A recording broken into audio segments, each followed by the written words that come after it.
Antes de começar o vídeo, eu queria avisar que agora eu vou mudar o horário que eu posto os vídeos, que normalmente seria 10 horas, mas como minhas férias estão acabando e eu vou voltar às aulas, então vai ser nesse horário aqui que tá mostrando a imagem da tela, que eu esqueci, mas é esse horário aqui. Olá, pessoas! Eu sou a Sofia e estamos aqui com a parte 2 de Criando uma História para OCs Aleatórias. Desculpa se tiver ouvindo algum barulho no fundo, é que meu irmão tá ouvindo música, então só ignora. E pra você que caiu de paraquedas, eu vou explicar esse tema do vídeo. Basicamente, eu vou ter que pegar um vídeo de desafio para desenhistas aleatórios e criar uma OC. Até aí tudo bem, só que eu vou ter que criar uma história para essa OC. De onde eu tirei essa ideia, eu também não sei, mas o que importa é trazer conteúdo para esse canal, então bora lá.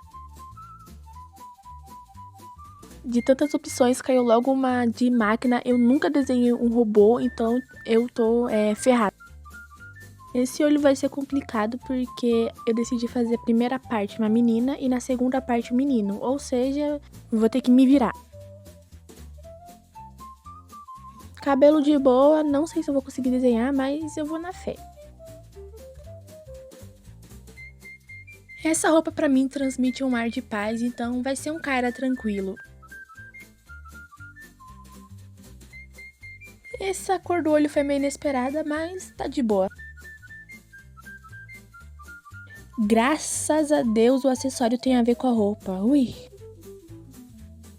E só um aviso, a história desse personagem é conectada com a história da personagem da parte 1. Então, se você não viu, bem provável que você não vai entender algumas partes da história dele. Recomendo ir ver a parte 1 primeiro para depois ver a parte 2. Byte era um robô criado no mesmo laboratório que a Nivea. Os robôs nesse laboratório meio que mantinham segurança e não deixavam os experimentos escaparem. Desde que foi criado, ele sempre era tratado como um lixo. Nada que ele fizesse era o suficiente. Até que, quando ele ficou encarregado de entregar comida para os experimentos, e ele foi para a sala da Nivea para entregar comida para ela. Até que ela olhou para ele e falou: "Não, obrigada". Para nós, isso que ela falou é normal, mas para ele teve um impacto forte, já que em momento nenhum na sua vida alguém falou obrigado para ele. E pela primeira vez, Byte se sentiu validado. E para um robô que foi programado para não ter sentimentos, isso foi algo muito estranho para ele, a felicidade que ele sentiu ao ouvir um obrigada. Desde então, ele começou a observar ela de longe, igual eu quando vejo aquela pessoa que eu quero muito fazer amizade, mas eu sem querer fazer essa pessoa me odiar pra sempre e ela inventar um monte de fake news e postar na internet e eu ser vista como um monstro.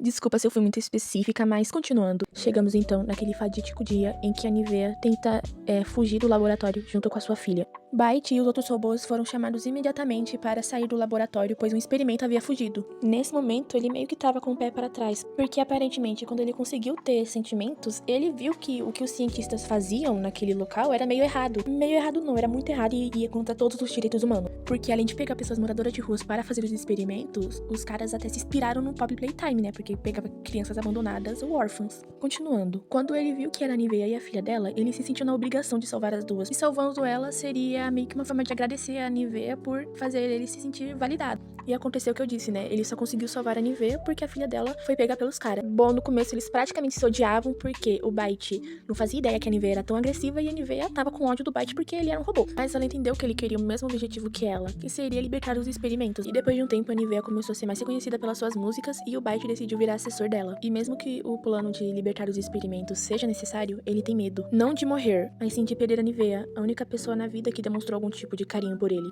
E por quem Byte se apaixonou romanticamente. E sim, os dois compartilham o mesmo sentimento. E a Nivea tá tentando transferir a consciência do Byte pra algum corpo humano e assim finalmente viverem juntos. Porque, né, seria estranho uma máquina ficar namorando um ser humano. O caso dele é parecido com o da Nivea porque no começo eu não fazia ideia de como seria a história dela. Só que nesse caso eu tava montando a história no momento que eu tava desenhando ela.